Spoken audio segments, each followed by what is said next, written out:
गणेंद्र भारद्वाज जी। जी विपनेश, मुझे रोकना पड़ा था बीच में, आपकी बात अधूरी रह गई थी, जी। कंप्लीट कीजिए। हाँ विपनेश, मैं यही कह रहा था कि भारतीय जनता पार्टी का जो कुशासन है 27 साल का, वो गुजरात के लोगों ने देखा है।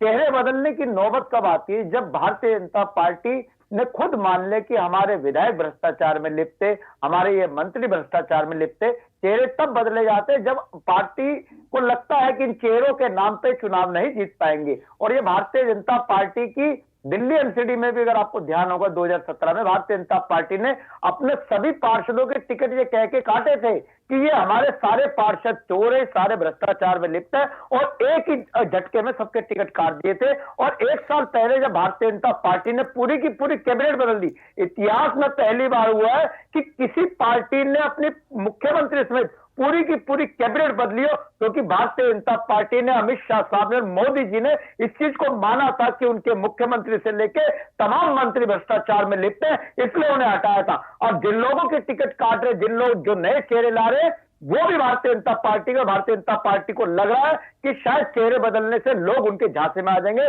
लेकिन गुजरात के लोगों ने बताइए धनेंद्र जी, क्या क्या जीत के लिए आम आदमी पार्टी अपनी स्ट्रेटेजी नहीं बनाती है क्या? अगर जीत के लिए आपको उम्मीदवार बदलने पड़े, आप नहीं बदलेंगे क्या? बताइए जरा, आप बीजेपी पर उंगली उठा रहे हैं।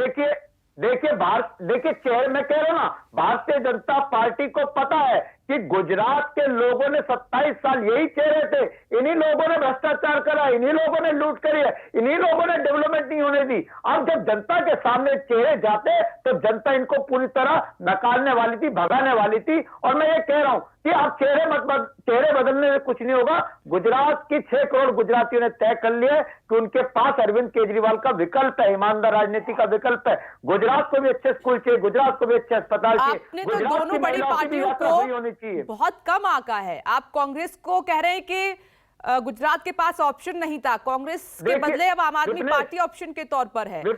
जी, कांग्रेस पे क्यों एतबार करेंगे?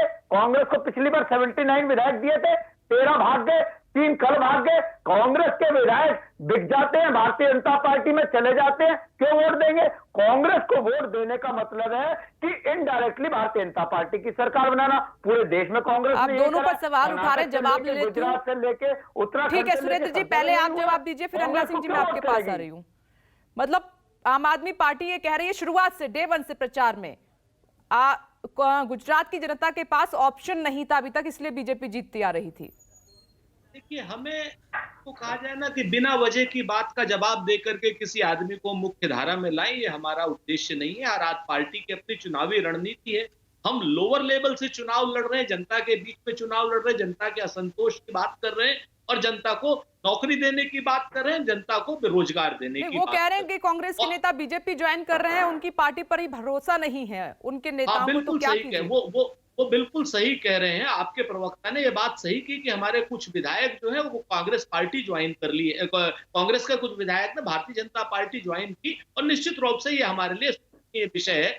लेकिन क्या ना आप पार्टी के सम्मानित नेता ये बताएंगे कि पूरी हिमाचल की आप party Bharatiya Janata party join कर गई, पूरी उत्तरांचल की आप party Bharatiya Janata party join कर गई, कुछ क्या नाम गोवा में पूरी पार्टी वहां पर जाकर के आप भाजपा ज्वाइन कर गई।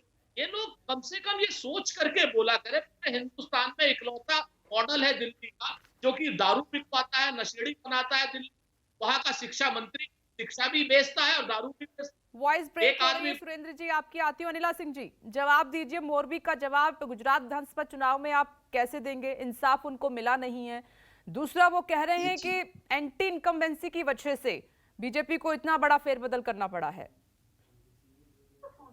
देखिए, शुरुआत में मैंने एक बात कही थी कि हर राजनीतिक दल जब चुनावी रण में उतरता है तो वो हारने के लिए नहीं, जीतने के लिए उतरता है, चाहे वो कोई भी राजनीतिक दल हो। उसकी अपनी रणनीति होती है।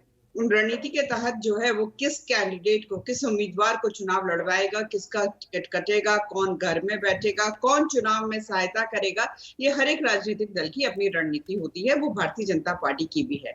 यहाँ पर कोई बड़ा चेहरा, कोई छोटा चेहरा नहीं, यहाँ केवल और केवल कार्यकर्ता है और भारतीय जनता पार्टी का चेहरा होता है। दूसरी बात यह है कि जो मैं सुन रही थी कि भारतीय जनता पार्टी के जो मुख्यमंत्री जी हैं उनको अपना इस्तीफा दे देना चाहिए था, त्यागपत्र दे देना चाहिए था, क्योंकि मोरबी का जो एक इतनी दुखद घटना हुई थी। अभी साहब आप लोगों को पता चल जाएगा, चुनाव हो रहे हैं ना, 8 दिसंबर को पता चल जाएगा कि अब भी गुजरात की जनता, मोरबी की जनता किस राजनीतिक दल को अपने राज्य में सत्ता में लेकर आना चाहती है। ठीक है, आप एथिकली आप कुछ भी बोलते रहे, एथिकली ये करना चाहिए, एथिकली वो करना चाहिए, आपके कहने से तो गुजरात की जनता जो है ये फैसला नहीं करने वाली है ना कि सत्ता में कौन आएगा और कौन नहीं आएगा। और जहां तक आम आदमी पार्टी का सवाल है, मैं अभी भविष्यवाणी कर देती हूँ, जमानत जब्त होगी इनकी। पिछली बार तो हर सीट पे इनकी जमानत जब्त हुई थी, इस बार हो सकता है कुछ सीटें बच जाए, पर ये कोई भी सीट जीतने वाले नहीं। चलिए ठीक है, 8 दिसंबर को वो भी पता चल जाएगा किसकी जमानत जब्त होगी और कौन जीतेगा कौन हारेगा गुजरात में। मैं क्लोजिंग कमेंट्स ले रही थी। आप सभी का बहुत बहुत शुक्रिया ब्रेकिंग विद एजेंडा की इस बहस में शामिल होने के लिए। बीजेपी की पहली लिस्ट जारी हो रही है, उस पर हमारी नजर है। थोड़ी देर में पूरी लिस्ट हम आपको बताएंगे। नमस्कार, मैं हूं मानक गुप्ता। अगर आपको हमारा ये वीडियो पसंद आया हो तो इसे लाइक और शेयर जरूर करें, और हाँ, हमें सब्सक्राइब और फॉलो करना ना भूलें ताकि आप देश और दुनिया की कोई खबर मिस ना करें। तो जुड़े रहिए हमारे साथ और देखते रहिए न्यूज़ 24।